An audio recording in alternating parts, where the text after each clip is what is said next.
ain't got my own way to go. No time for worries, let the trivial flow. Eyes on the prize, I ain't looking back. Carrying the weight, but I ain't cutting no slack. They say I'm reckless, but I just call it free. Living my truth, that's the way it's gotta be. Tired of the chatter, tired of the lies. I'm flying higher, cutting all the ties. I don't give a damn, I don't give a fuck. Gonna live my life, ain't about to get stuck. Rolling with the punches, dancing in the rain. Laughing at the chaos, ain't feeling no pain.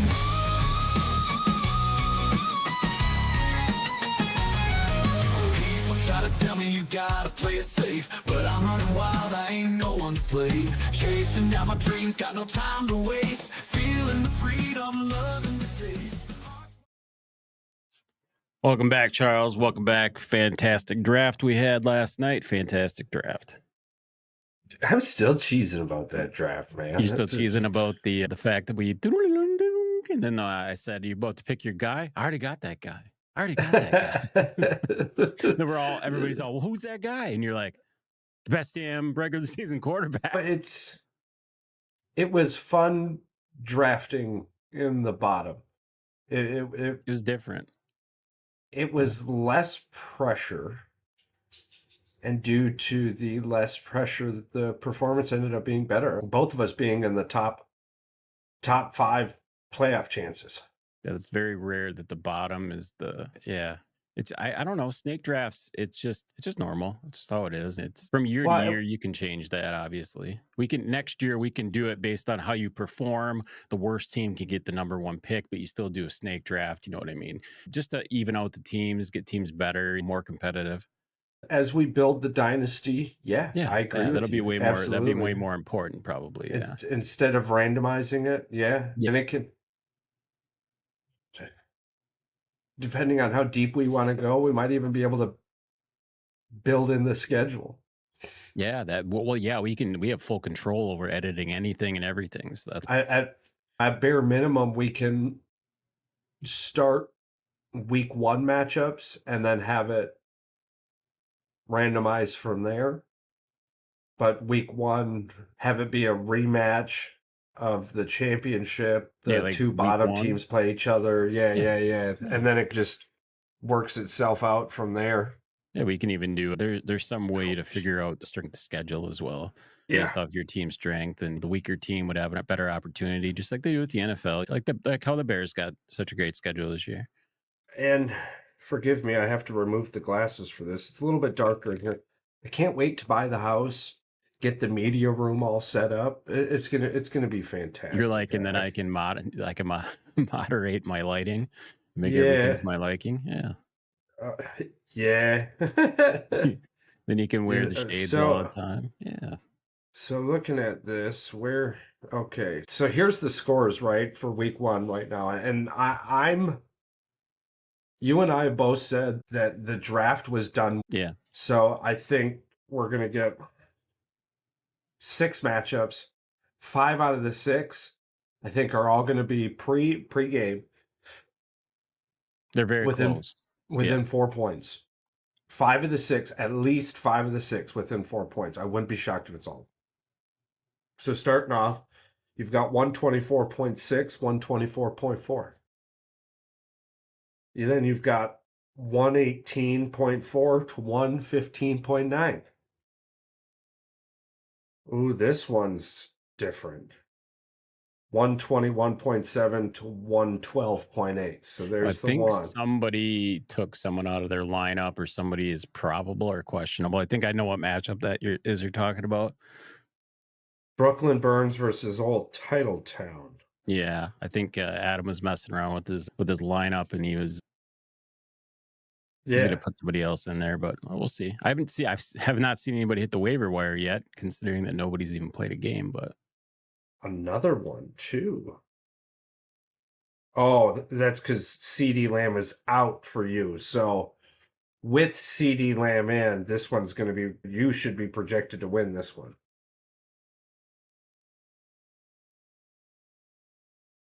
What? 117, 123, and then 119.2 to 119.0.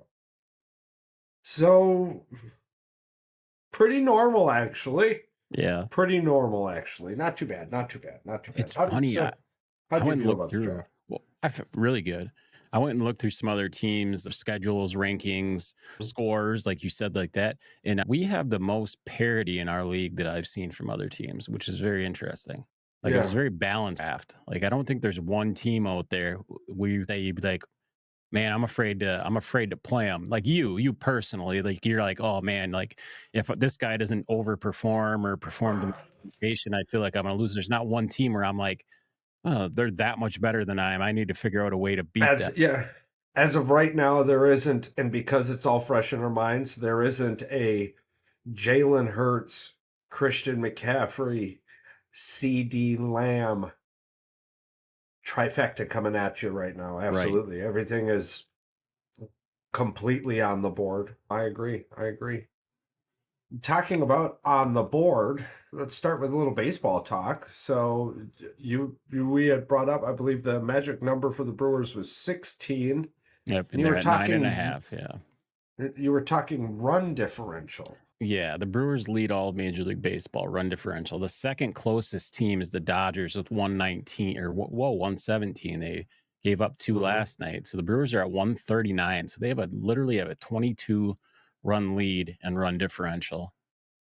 Yeah, and I believe they've played exactly the same amount of games as the Dodgers. So there's no they played an extra game or played 2 extra games. They played the same amount of games. Brewers have both played in the National League. Both play basically the same teams. And let's be honest, the Central's probably more competitive this year than the West. You've got the Padres and the Diamondbacks, obviously, but your bottom 2 teams, the Giants and the Rockies, the Pirates are 63 and 73. The Reds are 66 and 73. They're only 4 or 5 games, 6 games out of 500, like where you've got 2 teams that are under 500. It's pretty competitive in the Central this year. I thought it was going to be way worse. You look at the Pirates and you're like, holy shit, they're 17 games back. But their run differential is only 50. Then you look at and you had mentioned the Rockies. So they're 32 games back in their division with a run differential of negative 211. And then let's just break the seal off of it. Then you go to the American League Central, and you've got the Cleveland Guardians with only a plus 74 run differential leading the division. That is a close race between the Guardians, the Twins, and the Royals. And even the Tigers they're 2 games above. Charles, we said this earlier in the year. We go, I want to see what happens after 4th of July. But here are the Detroit Tigers, 2 games above 500 right now for the first time in I don't even know how many years. It's fun. It's nice to see. You're not the bottom of Major League Baseball anymore. Yeah. You're not wrong. Charles, they're only 4.5 games out of a wild card spot. The Tigers, the Detroit flipping Tigers are only 4.5 games out of a wild card spot with 20-some games to play. I never this year would have thought they would be this far ahead of the curve. I think a lot of people had hopes that they would be. Let's just be honest. They don't have the horses. But is Tariq Skubal not in the conversation for the Cy Young this year? If not, who else? I think he might be the favorite. He's got to be. So these next 9 games are 9 or 10 games are very important for the Tigers. Yeah. But for me, the final 10 games are going to be the most important. And those first couple and the final 10 are going to be the storytelling. Because if they go 5-5, 7-3 in these next 10, it makes the next situation a hell of a lot better. They're doing a lot better. I think they're 6-3 or 9-1. I can't remember exactly in their last 10. I believe they are. Looking at it right, they're 8-2 in their last 10. Yeah, they're one of the hottest behind the Chicago Cubs. They're the hottest team in baseball. 9-1. And then behind them, the Dodgers and the Texas Rangers. The Rangers are completely out of it as far as I'm concerned. are we comfortable with the Cubs doing what the Cubs are doing? Because No, this is just... I do not like what the Cubs. Matter of fact, when they started playing against the Pittsburgh Pirates, we were listening to it at work, and Jake goes, "Frickin' Paul Skeens is rolling," and then I think they were down 9-0 or something, or 9-2 or 9-3, and then all of a sudden, I look at the final score and they won 14-10. Yeah, they just went off, and I'm like, the Cubs are on paper probably a better hitting baseball team. Obviously, there's better athletes, there's better players. Yeah, on paper, absolutely. But something we've seen all year with the Brewers is that paper doesn't matter. It's the play. And it feels like the last couple of years, for one, the Brewers, we haven't had this cushion, but it always seems like the Brewers, in the last few years anyways, have pulled it out. So for me, there's this level of comfortability where it's, yeah, that's what the Cubs do at the end of the season. They play good baseball. Everyone knows that. That's what the Cardinals usually do. Not the Cubs usually shit the bed, except for the World Series. But yeah, if it was the Cardinals, I'd be more worried if it was the Cardinals doing this than the Cubs. I think that's where I'm coming from, division-wise, divisionally. But we also didn't expect the Arizona Diamondbacks to come back last year and sweep the Brewers. I'm not mad about that. Not mad about that. They made it to the World Series. That was a arguably story. That they shouldn't. That the Brewers were like way better baseball team. I don't know how that even happened. They had better pitching, better hitting. I agree. That's the same team that went in and I think either swept or lost one to the Dodgers too. Are we going to be talking about this next year? There's a question for you. Yeah. And I know this is something that we weren't going to bring up until the end of the season, but are the Brewers going to be looking at shopping Yelich next year? It looks like they do not need him. They have outfield youth in the outfield. They have power. They're going to have to pay Willy Adames, probably the best shortstop in all of baseball right now. Yeah. At some point, they've got to secure their future. And do you want to keep paying an aging? For sure. Yeah. Do you want to keep paying an aging player? Or would you rather pay Willy Adames to keep him there for at least 3-4 years? Do you have the contract numbers? I believe that Yelich is 2 more years. So yeah, when you're pulling that, because I think Willie's contract will be coming up. I believe it's next year. He's in arbitration, so they have to give him a contract next year. Because when you're in your arbitration, he can just hold out and just not play and still make money. Yeah. The reason I'm wondering specifically, I think that has everything to do with the answer. Yelich has meant a lot to this team. No, it does not look like Christian Yelich is going to be going anywhere from the Brewers for his entire career. Before you say, I was just something's telling me that he's. Wait till you hear this. I'm pretty sure there was a restructure at some point in time or a re-signing in the last couple of years. Yeah, Charles, we did something really bad. I did not know the Brewers did this. Milwaukee will be paying Christian Yelich until 2042 when the all-star outfielder is 50 years old. Yelich's $215 million 9-year contract with the team calls for the Brewers to defer $4 million each year from his $26 million annual salary from 22 to 28. So his agent definitely knew what he was doing when he signed this one on the dotted line. So he's pretty much a Brewer for life then. There's been chit chat. Oh, it got gray outside. It's going to rain. That's weird.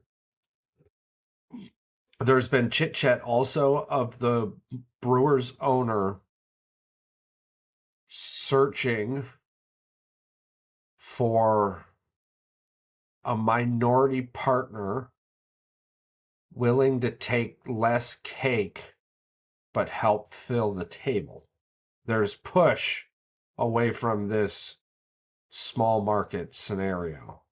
But the Brewers keep making it into the playoffs. I don't think that's a question. The problem with small market teams, right? Let's just say small market. We're talking professional baseball, but in the grand scheme of things, it is small market. The problem is that there isn't playoff consistency. And without playoff consistency, you don't get those shared those extra shared revenue checks. Those extra shared revenue checks allow you to pull in other people in the off season. So the Brewers are checking all the boxes. It's whether or not the ownership wants to commit, and I think we're in a good position.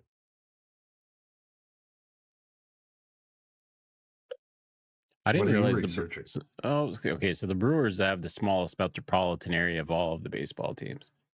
Yeah, 1.5 million. Well, 1.56 million people. That's still not that small. The problem is you need that many. You need almost everybody to buy into coming to the game. Part I do understand. And the other kicker too is that it's Milwaukee, and because that's a 1 and not a 3, which is a huge difference. A 1 versus a 3. Yeah. Even when we go to the games for our family reunion and whatnot, there is significant portions of the parking area or available parking spots that's wide open. And there's so much else to do that it's not just baseball. Well, I guess what's disturbing to me is you posted this the other day in the page. What happened with the Chicago White Sox the other day. Yeah. That's fucking Combined disgusting. 96 people. That should never happen in Major League Baseball. Ever.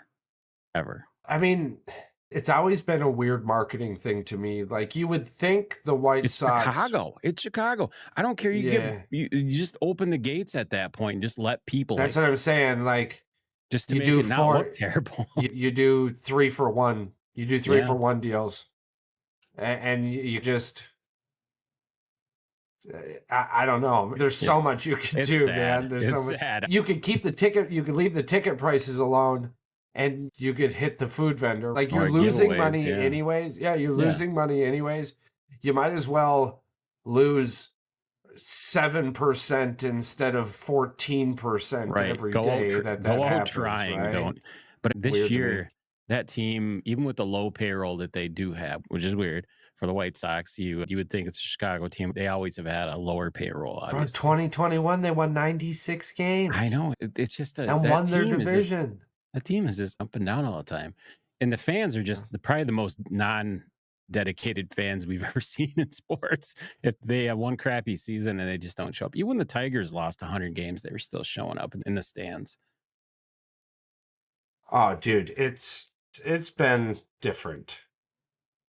But I guess when you've lost, you had the 20-game losing streak, a 15-game losing streak. Now you're on an 11-game losing streak. It's got to just be demoralizing as a fan. I don't think I've ever felt that, except with the Tigers, ever. When the Tigers were, I think at one point they were like 15, 18 game. They were like 2-16 or 2-17 to start a season. It's been real bad with the Tigers. It's been real bad with Detroit sports. You had I think that same season, the Detroit Lions went 0-16 or whatever it was too. Anyway, baseball's fun. The playoffs are coming up. We got about 3 weeks before this starts getting real heated with about 8-9 games. Once about 8-9 games get left here, about the 20th of the month, then you're really going to start seeing teams go balls to the walls. And that's something, before we jump over to the NFL agreement, we'll go over the Packers 53-man roster real quick. So the wild card right now, the teams fighting for the positions, you have the Braves, Diamondbacks, and Padres. The NL East, you have the Phillies, the Brewers, the Dodgers. You have East, Central, West, Phillies, Brewers, Dodgers.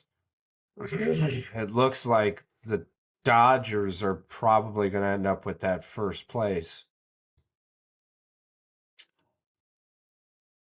So, who would you rather us face in this scenario? Because we're going to be facing one of them, the Braves, the Diamondbacks, or the Padres. Oh, the Braves. The Brewers have absolutely destroyed the Braves this year. Mm-hmm. So the Braves don't have anything to combat the Brewers pitching. I don't think they can hit us. I think the Braves have been injury prone as well. Whew, the Braves have gotten some injuries. So the Brewers, you can't. No, I'm saying it's a good thing for us. The Braves injuries are more significant. Listen, yeah, I'm a huge fan and a even when they were massive healthy. supporter Yeah. or advocate of the Brewers injuries. Our number one guy hasn't even touched the mound this year, with no intention of seeing him at all, whether we make it all the way to the World Series or not. Yeah. Freddie's been great, but man, Freddie would be such a huge. At this point, with Tobias Myers doing his thing and Civil coming out doing his thing. We're going to the end of the month. We're going to the Mets series. The Braves, the Braves are just mediocre. They're 500 above 500, 500 above 500. The only team that's hot that's in the wild card is the Cubs and the Mets. The rest of them keep winning, losing, winning, losing, winning, losing. Yeah, I would not be surprised if the Cubs somehow, some way, finagle their way in there to beat out the Diamondbacks. Yeah. I wouldn't be surprised to beat out the Braves. Schedule wise, because the Braves are seeing the Phillies, I think, at least one more time. And I'll run down the Cubs schedule, and you tell me if they have a shot. So it's not.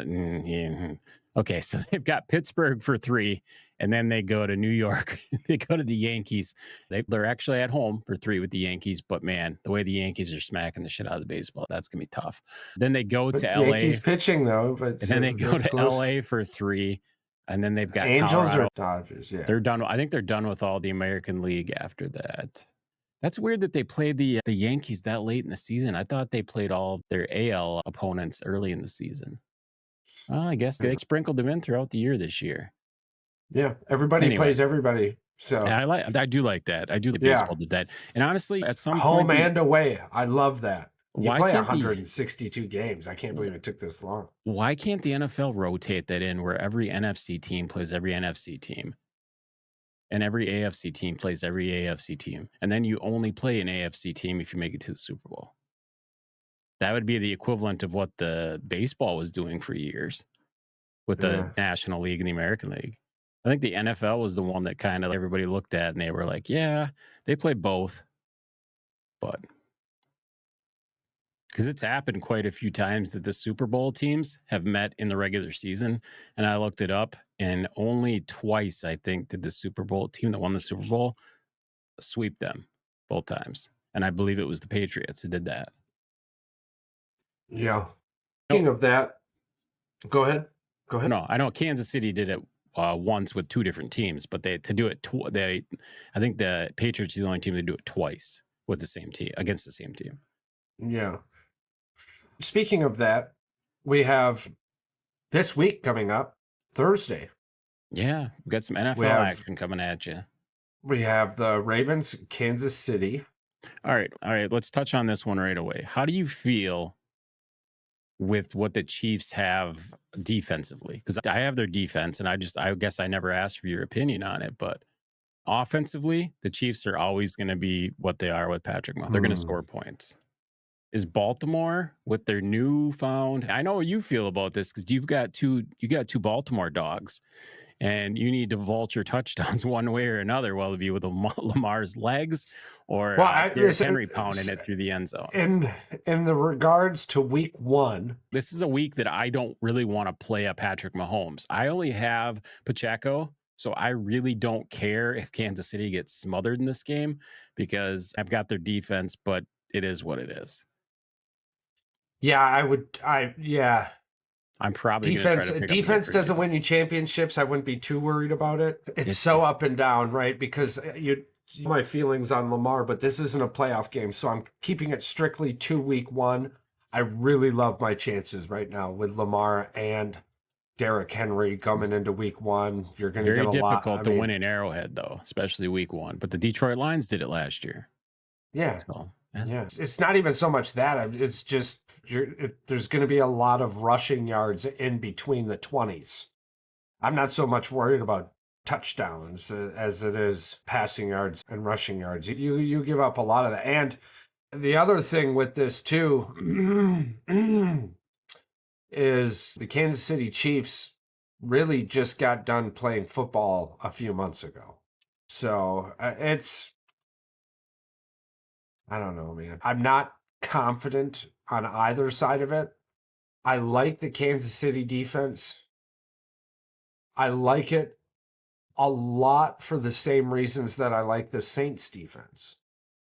Kansas City plays the Chargers, Denver, and Las Vegas. I have a crazy fact for you as well when we get to the Packer game. Yeah. It's going to be very disturbing, honestly. Week 1, before you get to the fact, it's something again too that it's more so about where the game is than and for the fans, that the people that live there. Oh, cool. Let's hear your fact and then we'll get back to the football. Okay, so the average ticket price of the Packer game versus the Eagles, the lowest price is $269. The average price is $448. The average take-home income monthly for someone that lives in São Paulo, Brazil, is 443 United States dollars. So who the hell is going to this game that lives there in São Paulo? Oh, a lot of people are going to the game. Who can afford that? That live there specifically? Yeah, who can afford it? That's what I mean. I'm saying that why have the game here when this is like the favela in Brazil. This is a very poor area of Brazil. Very poor. This is not a very rich country to begin with. Let's be honest. I'm surprised it's that cheap though. I mean, $269. You got to think about where it is. These people can't afford to go there. But I'm thinking that's their monthly salary, a month's salary to go watch a baseball game, or not baseball game, a football game. What's the number of? It's 65,000 for the stadium, isn't it? Hold on here. 60-some thousand.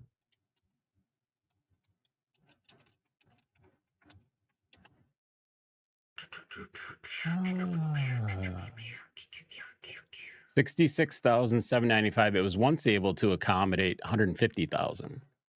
Yeah. But but it was reduced based off maintenance costs and safety concerns. Yeah. So 66,000. I think there's something like there's a few million people around those areas. I don't think it's not going to be that big of a deal. That's the average income. So that means there's even poor people. And but it also means there's a hell of a lot more rich people too. You know what I mean? Like maybe. I'm just, bro. We're not going to turn the television on and there'll be 96 fucking people, and the stadium's going to be fucking packed. It's going to be Charles. That's not what I'm saying. I'm saying how many local people are really going to be there. I have no idea. It's a global thing. It's intended for a global reach. Locally, I'm sure you've known about it for a couple of years. I just don't understand. I guess I just am trying to figure out why they picked Brazil more than anything. Well, it's a very poor area. We went over this. We went over this in one of our episodes. For the NFL does really well in that area. And for one, out of the local fan percentage base wise, but I think the number was like 29%. Are Packer fans or something like that. Like, I get you can be a fan. You could have money to be able to go to the game. I could be a fan of somebody too, but I can't afford to go watch my team in the Super Bowl every year. That's just, I guess I just don't understand that they picked. Someone else brought this up, and it's just, they were like, this is the NFL pushing their narrative on a country that, it's going to bring in money for them, but they're probably never going to see an NFL team there. It gives them an opportunity to go see an NFL team. But then I looked at the prices and I'm like, damn, a month's salary just to go, you can't feed your family or go watch the Packer game. We know what a lot of people that are dedicated Packer fans are going to choose, but the fact that it's that much just makes you sad, honestly. And that's the lowest price. That's not the average price. That's the lowest price. As an American who grew up comfortably around capitalistic greed, I guess I'm not as shocked. It's not the NFL. Everything you're saying isn't wrong, right? Like, I'm not disagreeing with you in any sense. No, this place is never going to get an NFL team, but no, I know what it is. It's the global market. I just, when somebody brought that up, and then they brought up they were bringing it up to make a point about these poor people, yes, they get to watch it, but he goes, are they even going to be able to watch it on local TV? Is the NFL going to screw them out of? Speaking of, the NFL did not come to an agreement with DirecTV the other day. Yeah. So DirecTV is not carrying ESPN, NBC. Huh. Yeah, they could eat, or Disney couldn't come to an agreement with the DirecTV. Yeah. Yeah. Nice. I don't know what that Sucks to be a means. DirecTV user. Yeah. No Monday Night Football. No money, probably no football because you used to get the Fox and the ABC. Yeah, but most of the people, you're not going to get your market. I think the NFL, they won't have any NFL. No, they said that they'll still have the CBS games and the Fox games. But you said no NBC or whoever Disney owns. I don't know how many networks he actually owns. Maybe it's the ABC and ESPN, but yeah.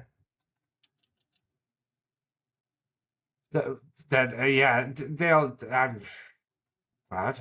Thursday's right around the corner. Usually they get this shit figured out beforehand. No, I just thought it was. It is ABC.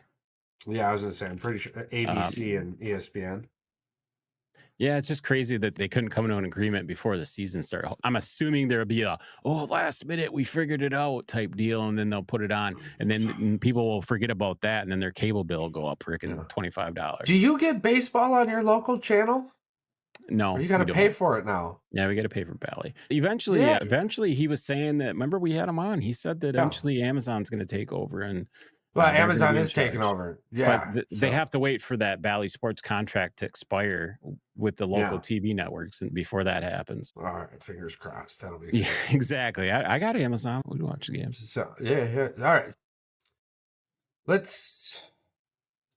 So week one, and then we'll get to the roster.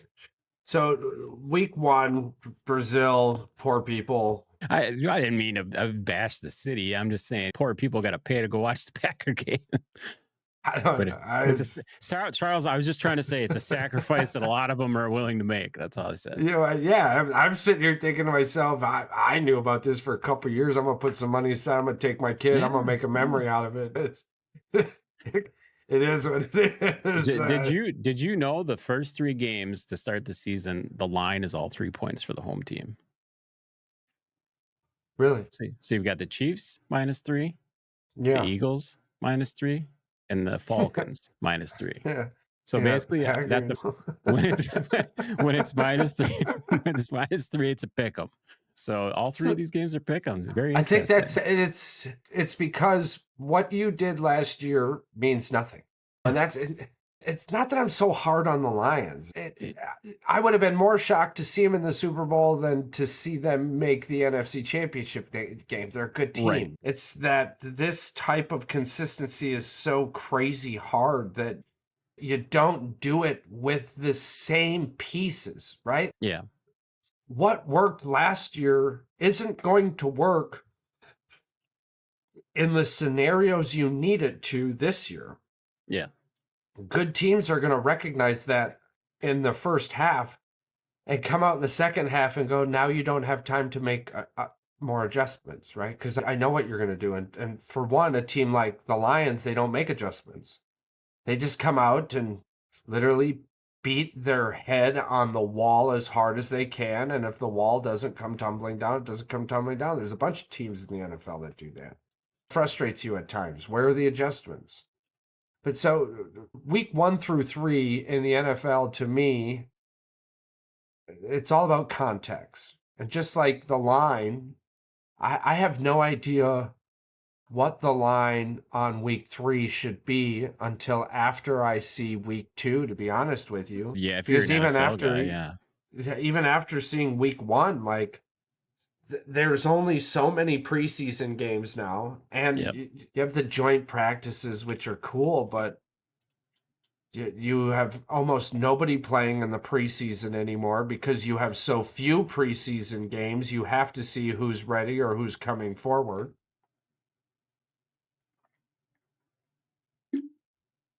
It makes it difficult. Interesting. They don't have it. I wonder if it's not is that a dome they're playing in? I think so. I was going to say, because the Packers Eagles, it does not have weather. conditions. So no, it shouldn't. Now, jerseys have been released. I really like the Eagles jerseys they came out with, that black, the white with the green, the number, but the black helmet, the white jerseys, the black pants. What do you think about them? I'm pretty good. And I like that. I like the black. Here's the question for you. We were all duped into thinking that the Packers and the Eagles were going to wear different jerseys based off of somebody's apparently from some Twitter account that somebody put out there, thinking there was like gang wars or something. It literally was fake. The whole thing was fake. We had a good time talking about it, but like we said on the show, we did say numerous times, the NFL is bigger than what most of us realize, to be honest with us.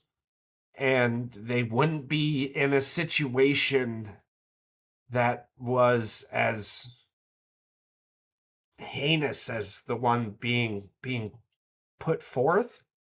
Yeah. Yeah, I just can't believe that it took as many people as it did. It like flipped the switch overnight. Well, it and never people got literally believed it. Well, it never really got shut down. No, it didn't. The NFL never shut it down either. They just let them roll with it. They're like, we'll let these goofballs think what they're going to think. When I guess, does a week 1 loss matter less than a week 1 win against the Eagles? It's the only time it's going to come back and bite us in the ass if we lose to the Eagles is if it comes down to playoff position. Say the Packers win their win the division, and the Eagles have the same record, and it comes down to it, and the Eagles have the one game up, the head-to-head game. I don't believe the Eagles are going to be a wild card team, so I don't think that's going to really affect the Packers much. It's a division game, so it's a conference game, whatever you want to call it, and so it does matter. It does matter. Now, on the Eagles, it's wild to me because while we do say in regards to winning, what you did last season doesn't matter this season, the same shoe doesn't always fit with losing. For example, Carolina, we all assume Carolina is going to be terrible. Minnesota, the Patriots, where you assume they're going to be terrible. The Broncos. The Eagles last year, over a 10-week stretch, were one of the worst teams in football. Yeah. And they had these problems with first-year coordinators and discrepancies with a head coach and a quarterback, and they're coming into this season with the same discrepancies, this time the same publicly questions known. Are there. The same questions are there. And first-season coordinators again. Right. Oh, one's Vic Fangio, that's fine, but I know first-season coordinators again. So where's this Eagles hype coming from? There's a lot of people like Mike that will overlook your team's issues in order to put just put the highlighter on it and be like, they do this very well, they do that very well. They got new players, they'll be fine. But the issue stems from the cancer can start with the team in the locker room, and that could be your coaches, like you said, your coordinators, your players not communicating, and they could be all pissed at each other. If that question mark is still there on my team, I start seeing them struggle, I'm going to start worrying about the same shit that happened last year with my team. So yeah, if you're an Eagles fan, you definitely want to see a change. You want to see some leadership out there too. You had more people leave than you had come in. Yeah. And okay, you had Saquon Barkley come in, but Saquon Barkley basically went to a rebound, right?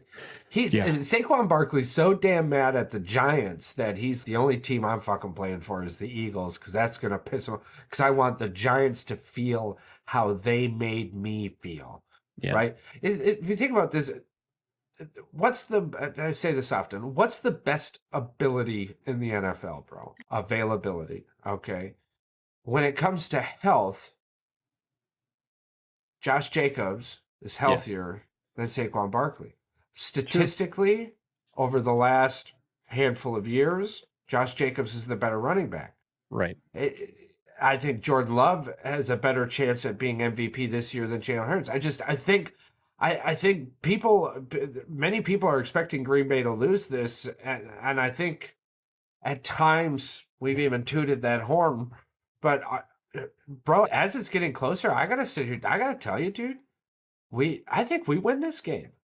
I think we comfortably win this game. I think it ends up being like 23-17. And our defense ends up getting a pick at the end, or seal the even deal. a pick 6 to seal the deal. I didn't see anything at the end of the year with the Eagles. No, I didn't see any fire that was going to make me think that this team's going to be turned around in one season.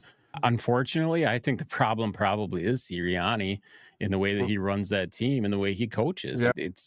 If the problem was existing, the problem is still there because a lot of the players that are there are still there, and those wounds are festering from last season that he opened up. All right, let's shotgun through this roster. Quarterbacks, we've got Jordan Love and Malik Willis. We released Sean Clifford and Michael Pratt. Any surprises there? Which one actually made the practice roster? I'm assuming it was Pratt. Yes. Yep. Sean Clifford was released.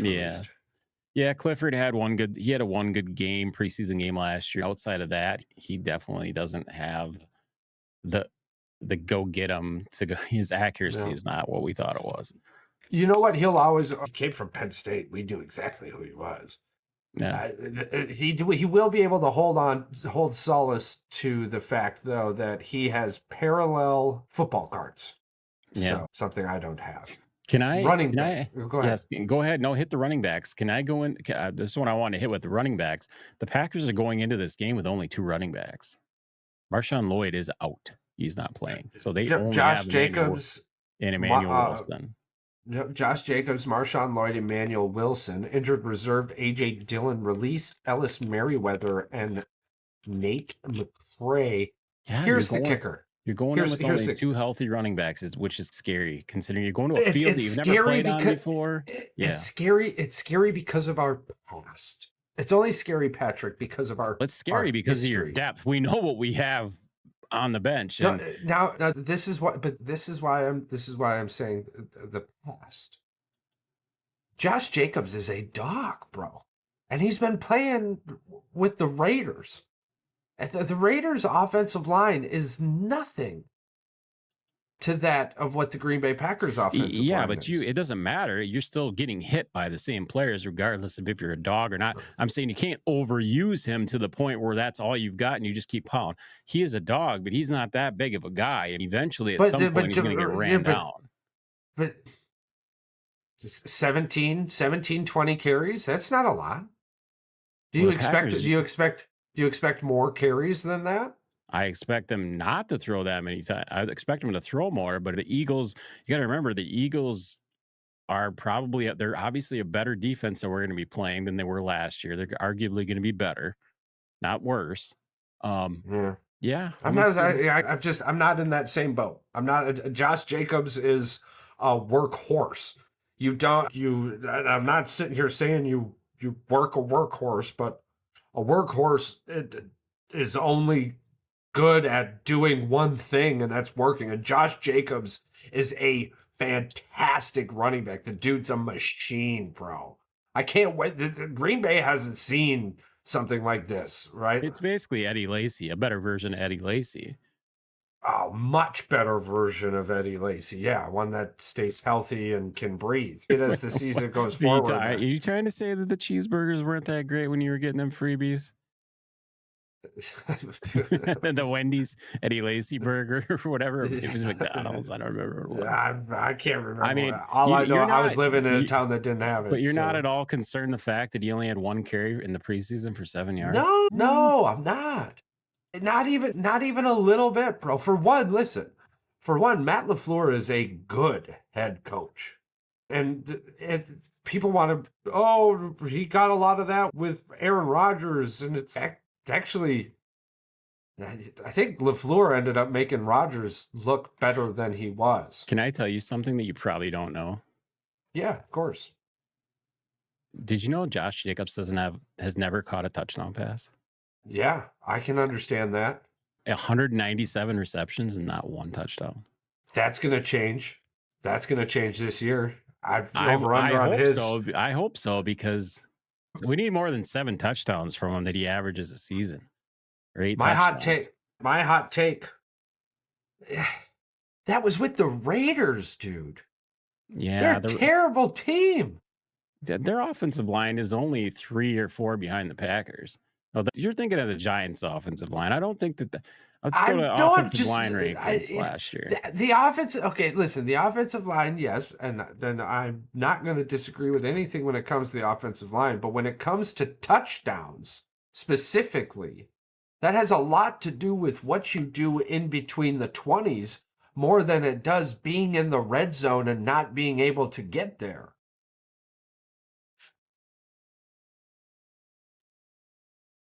Yeah, they're only 4 behind the Packers on offensive line.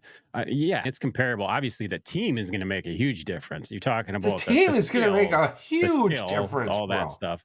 Josh Jacobs inside the red zone is going to be crazy dangerous, dude. I just don't want to see them on a field that they're not familiar with try to win a football game, abuse him to the point where he gets injured and they've got nothing left in the cupboard. I'm not worried about the field either. Do you know why? Because when soccer comes to American football stadiums, the football field has to replace the grass or artificial turf with better. Right? So the grass they're about to be playing on is better than what they're going to be playing on back at home. Is it turf? It could be turf. Yeah, I'm not worried about it. I'm not worried about it at all. Even a little bit. In fact, it's funny. We'll probably hear reports later in the same context that football stadiums talk about concerts in the middle of the football season. Do you remember when, what was it, Garth Brooks had a concert at Lambeau Field during the season, and the ground was all tore up. Groundskeepers were just pissed. It was funny as shit. Yeah. Same thing's going to happen.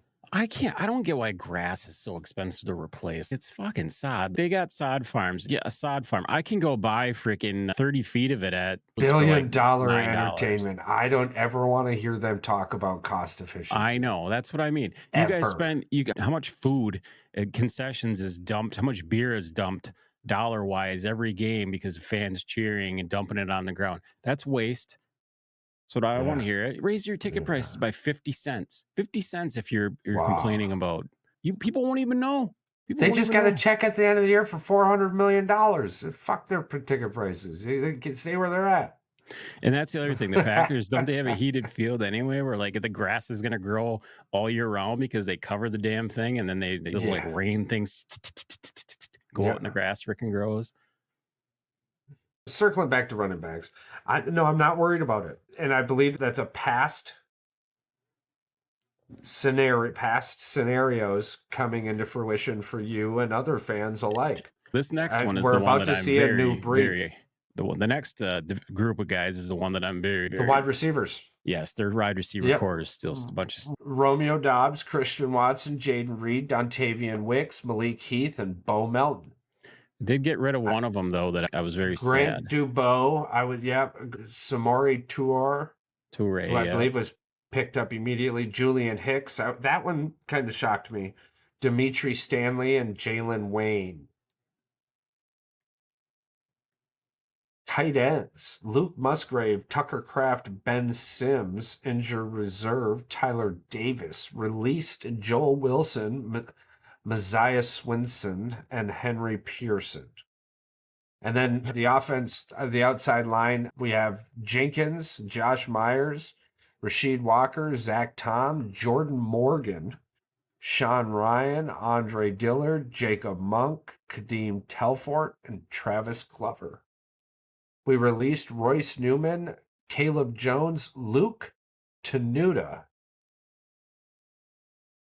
Lecter Smith, and Devon Jennings. That's crazy.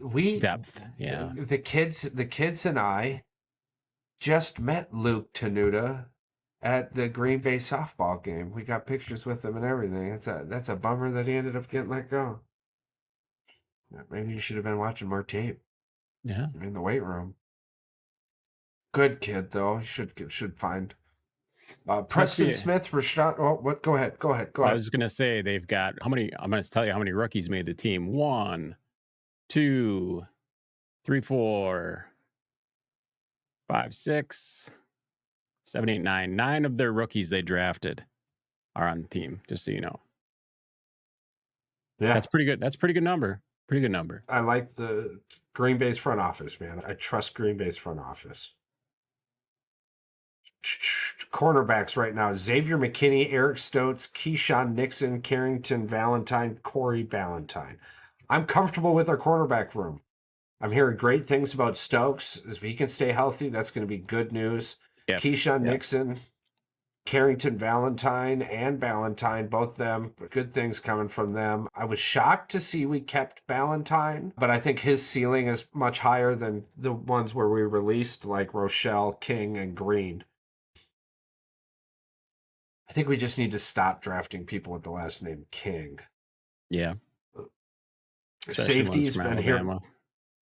Safety's been hearing great things about our rookie Javon Ballard there. We got Xavier McKinney, Javon Ballard. Those are going to be some names you're definitely going to want to hear. High CPU detected. Grow up. You're a hooker.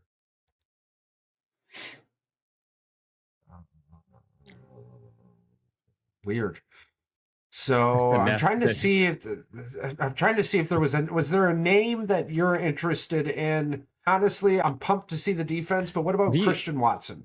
I want to see from Christian Watson. I want some stretch the field stuff. I want to see him stretch the field with Love, and I want to see him catch the long touchdown pass, or at least make a nice move and get a long gain or something. I want him to get back to what he is, and that's a stretch the field guy for the Packers.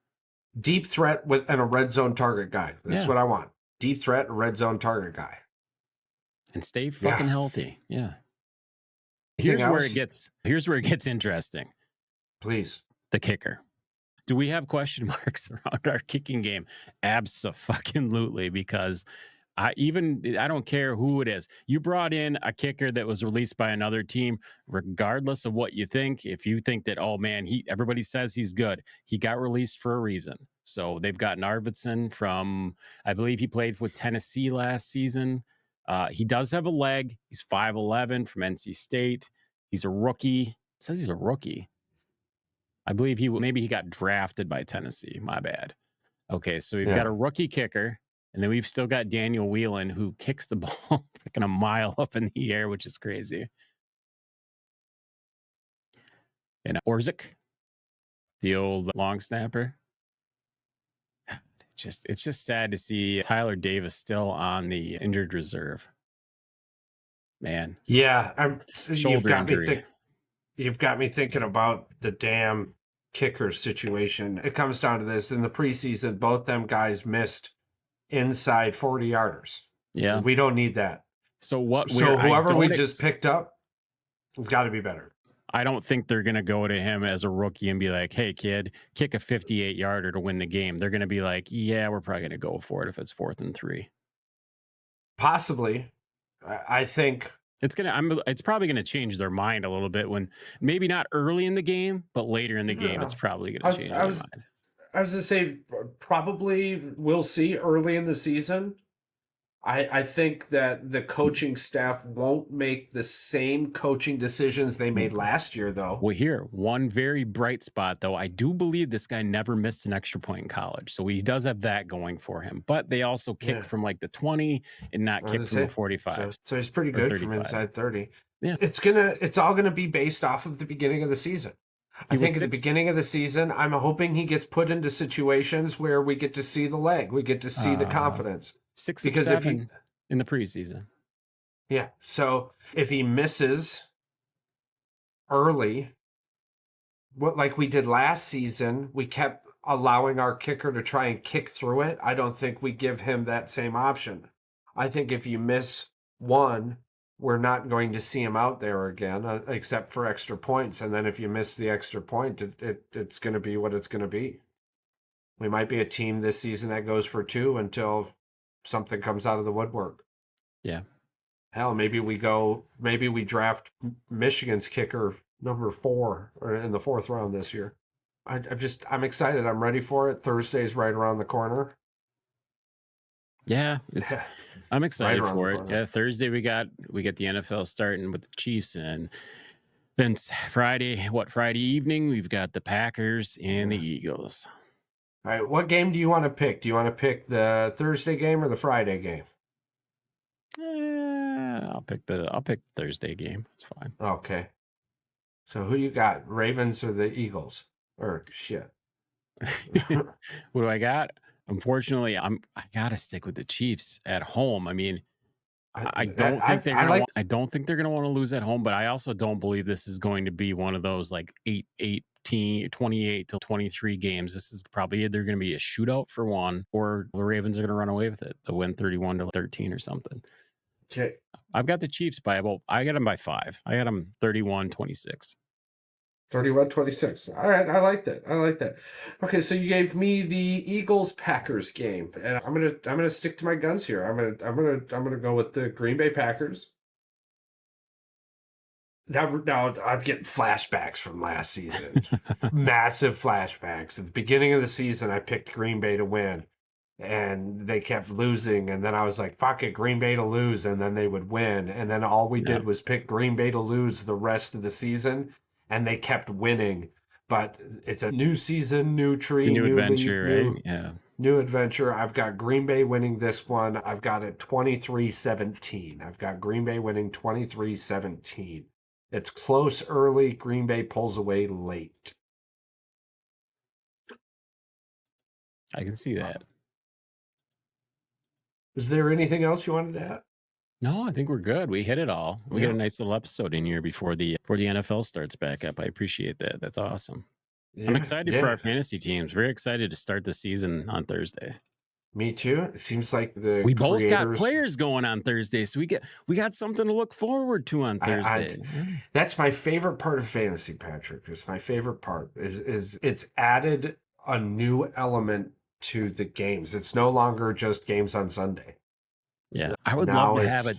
I would love to be able to set the ticker up and have it scroll our fantasy like stats. Yeah, I think that'd be cool. I want to figure. Maybe we should get a hold of somebody that knows how to program. And be one of these days, I was gonna say, one of these days, bro, we're gonna get one of them sweet tech. What's the proper term these days? We used to call them tech nerds. Don't call them that no more. Yeah, tech we need geeks or something. If any of you people listening out there, if any of you guys are really super techy and you want to join the show, Charles and I would love to have you on, and you guys can do some cool stuff for us. I mean, you get all the credit. You get all the credit. Yeah, take a little bit of effort in the beginning. Yeah, we've got ideas. But it'll be worth it. It'll be fun. Yeah. Well, save the facts for another day. I believe we gave out some facts on the last live show, so you can go onto YouTube or Facebook, check out any of that if you want to catch any of those. Patrick, did you want to add anything else? No, I think we're good. Go Pack, go. Go Pack, go. Thank you, everyone, for all that you do. We're getting into the Burr months. It's funny that the mental health awareness comes around in the summertime when everyone's cheery, but the summer's drawn to an end. This happy Labor Day, by the way. Happy Labor Day. You and all of our listeners. Just keep an eye out for everyone. The world's a much better place with you in it, and we love you more.